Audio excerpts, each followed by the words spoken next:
لما بنسمع عن الكريدت هيستوري وان احنا عايزين نبني كريدت سكور وحاجات كده لما نروح امريكا والكلام ده، والحياه لطيفه بس احنا مش عارفين ازاي. ده انا يا عم جيت امريكا وعندي سوشيال سيكيورتي وبحاول اعمل ابلاي على كريدت كارد ومحدش موافق بيا. طب اعمل ايه؟ طب ما هو انا محدش فاتح لي الطريق. ازاي هبني تاريخ ائتماني في امريكا؟ الموضوع مش مستحيل، في حلول ليه.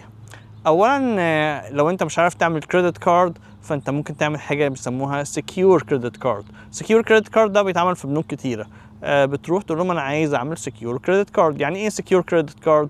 يعني انا عايز اعمل كريدت كارد بس انا هحط فلوس وانتوا هتعملوا هولد عليها وبتدوني كريدت بيها.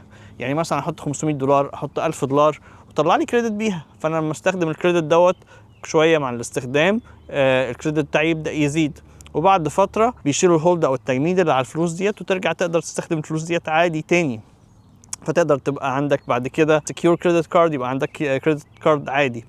من الحاجات المهمة جدا والكويسة جدا ان انت تنزل تطبيق اسمه كريدت كارما. كريدت كارما ده تطبيق ممتاز بيعرفك الكريدت سكور بتاعك وايه اللي تعمله وايه اللي ما تعملوش وايه اللي غلط وايه المشكلة والدنيا رايحة فين وجاية منين. يديك كمان تفضيلات لانواع كريدت كارد مناسبة للكريدت سكور بتاعك.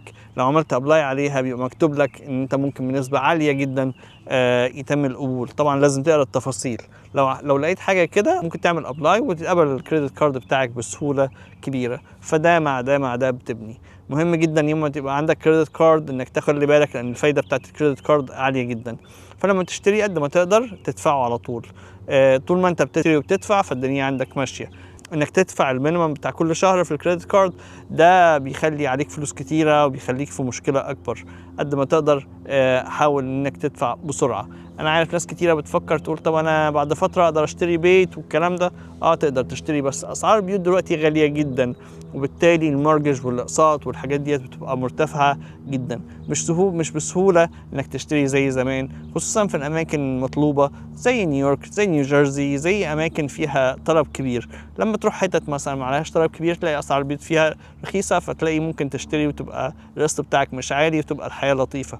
لكن في كل الاحوال لما تشتري بيت طبعا سعره بيزيد، خصوصا لو في حته مطلوبه.